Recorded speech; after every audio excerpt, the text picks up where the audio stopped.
नमस्कार प्यारे विद्यार्थियों। ये जो क्लास है इसमें हम पढ़ेंगे हिंदी की आपकी जो लक्ष्मण मूर्छा और राम का विलाप। इसको कम्प्लीटली हम इसका अध्ययन करने वाले हैं। देखो पिछली जो हमारा हमने पढ़ा था उसमें हमने कवितावली के जो पद थे वो पढ़े थे, और अब हम पढ़ेंगे लक्ष्मण मूर्छा और राम का विलाप। बहुत ही शानदार तरीके से मैं आपको एक्सप्लेन करूंगा। चूंकि शुरुआत करें उससे थोड़ा सा पहले मैं आपको बता दूं कि ये जो शुरू हो रहा है ना पर यहाँ से, तो इसमें एक थोड़ा-सा इसका बैकग्राउंड जानो कि जब हनुमान जी संजीवनी बूटी लेकर के लंका लौट रहे थे, तो अयोध्या के ऊपर से जब गुजर रहे थे तो भरत जी ने देखा कि भाई ये व्यक्ति कौन है? कौन जा रहा है आसमान से, आकाश मार्ग से?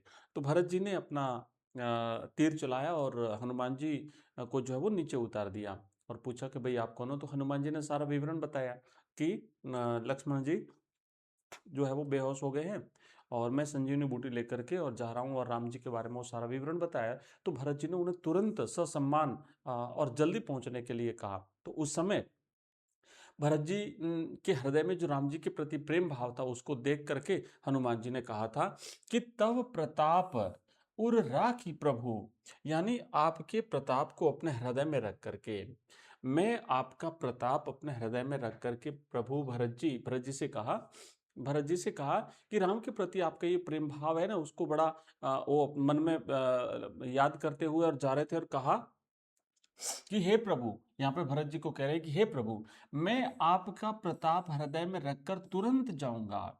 जेहू नाथ तुरंत, हे नाथ हे प्रभु, मैं बहुत ही जल्दी लंका पहुंचूंगा। अस कही ये कह करके आयसु पाई पद बंदी चले हनुमंत, ये कह करके और आज्ञा पाई। आयसु पाई का मतलब होता है आज्ञा प्राप्त करके, किसकी? भरत जी की आज्ञा प्राप्त करके, और ये कह करके, ये ऊपर वाली बात कह करके, और हनुमान जी तुरंत जो है वो वहां से उनका उनका वंदन करके रवाना हुए। ऐसा कहकर आज्ञा पाकर और उनके चरणों की वंदना करके, भरत जी की चरणों की वंदना करके और हनुमान जी जो है वो वहां से रवाना होते हैं। भरत बाहुबलशील गुण प्रभु पद प्रीत अपार। अब हनुमान जी जब आसमान से आकाश मार्ग से जब लौट रहे हैं, लंका की तरफ जा रहे हैं, तो मन ही मन प्रभु के प्रति यानी भगवान राम जी के प्रति भरत जी के मन में जो अपार स्नेह था उसको याद कर कर के मनमोहु जात सराहत पुनि पुनि पवन कुमार मैंने हनुमान जी।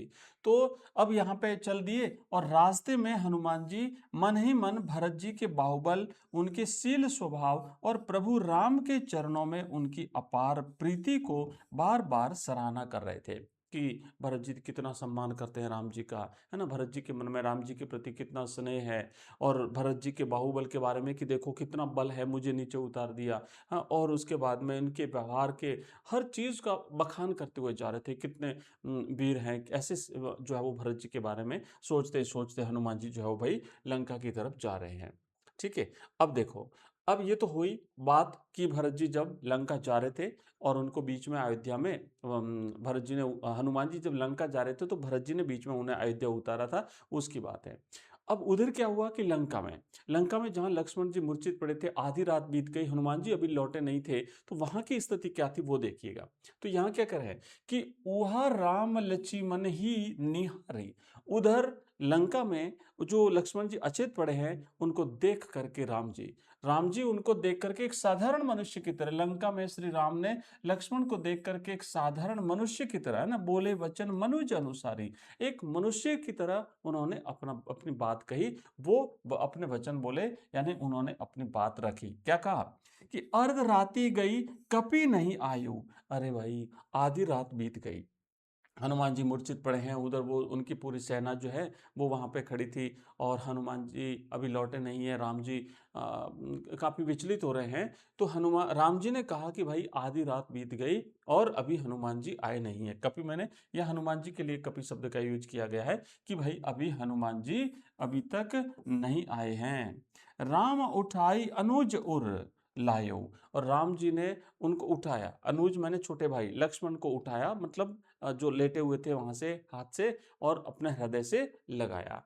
तो ये देख करके राम ने अपने छोटे भाई लक्ष्मण को उठा कर हृदय से लगा दिया। क्यों? क्योंकि आपको याद होगा कि जब लक्ष्मण जी अचेत हुए थे, तो वो जो वैद्य था उसने कहा था कि भाई सुबह से पहले संजीवनी बूटी आ जानी चाहिए। तो जैसे जैसे समय बीतता जा रहा था ना, वैसे वैसे व्याकुलता बढ़ती जा रही थी, चिंता बढ़ती जा रही थी। अब देखो आगे फिर क्या हुआ। फिर क्या हुआ, अब ध्यान से सोचो। सकहुन दुखित देखी मोहि काहू, बंधु सदा तव मृदुल स्वभाव। अब राम जी ने उनको गोद में उठा लिया, लक्ष्मण जी को, और फिर वो अपनी बात कहते हैं। क्या कहते हैं? राम विलाप करते हुए कहते हैं कि हे भाई, तुम मुझे कभी दुखी नहीं देख सकते थे, तुमने मुझे कभी परेशान नहीं देख सकते थे, तुम हमेशा तत्पर रहते थे, है ना, मेरी मदद करने के लिए। मम हित लागी तज्यो पितु माता, तुमने मेरे हित के लिए, मेरे लिए तुमने अपने माता पिता को त्याग दिया। तुम्हारा स्वभाव हमेशा से ही कोमल मृदुल रहा है, और मेरे ही हित के लिए तुमने माता पिता को छोड़ दिया। क्योंकि वनवास तो राम जी को हुआ था, पर लक्ष्मण जी ने अपने भाई के साथ जाने का निश्चय किया, और वो भगवान जी के, राम जी के साथ में गए। आगे कहते हैं, सहेहू विपिन हिम आतप बाता, और तुमने मेरे खातिर, तुमने मेरे लिए हमेशा जंगलों की सर्दी और धूप और हवा के कष्टों को सहन किया। तुमने मेरे लिए क्या सहन किया? विपिन जंगल, जंगलों की सर्दी, भयंकर गर्मी और भयंकर हवा को सहन किया। यानी अपने महलों के सुख चैन को त्याग करके और जंगलों में मेरे साथ तुमने रहना स्वीकार किया, और इतने कष्टों को तुमने जो है वो सहन करना स्वीकार किया मेरी खातिर, राम जी की खातिर। भगवान राम जी ये बात याद करते हुए बड़े भावुक हो रहे हैं, बड़े विचलित हो रहे हैं। आगे क्या कहते हैं? सो अनुराग कहाँ अब भाई, ये भाई अब ऐसा अनुराग, ऐसी प्रीति कहाँ, अब वह प्रेम कहाँ है? क्यों? क्योंकि तुम अचेत पड़े हो, चिंता उन्हें व्याकुल किए जा रही है ना, अब समय बीतता जा रहा है। उठऊ न सुनी मम बच बिकलाई।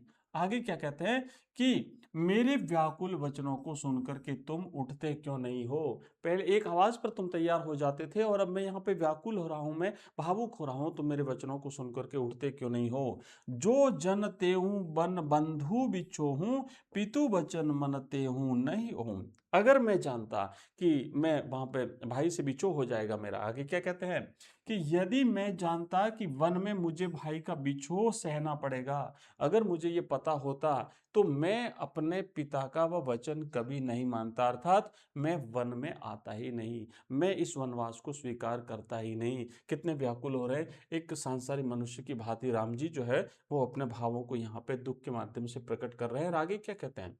सुत बित नारी भवन परिवारा, हो ही जाही जग बारही बारा।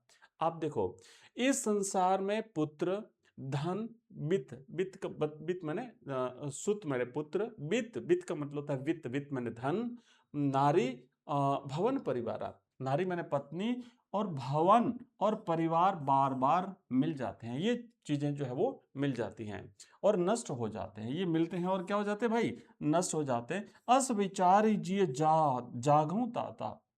हे तात, हे भाई, मन में ऐसा विचार करके तुम जाग जाओ। क्योंकि क्योंकि सगा भाई इस दुनिया में दोबारा नहीं मिलता, मिल ही न जगत सहोदर भ्राता। क्योंकि दोबारा भाई जो है वो दोबारा कभी नहीं मिलता। तुम ये विचार करके, ये सोच करके तुम जाग जाओ, तुम मुझे छोड़ करके मत जाओ। ऐसा जो है वो राम जी ने ये बात कही। आगे क्या कहते हैं?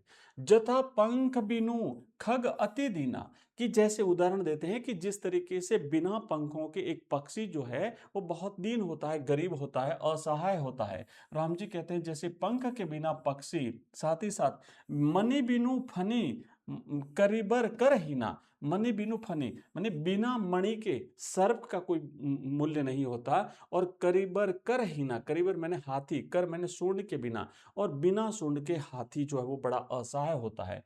मणि के बिना सांप और सूंड के बिना श्रेष्ठ हाथी अत्यंत बेबस हो जाते हैं, अत्यंत असहाय हो जाते हैं, भाई। अब आगे क्या कहते हैं? असमम जीवन बंधु बिनु तोही।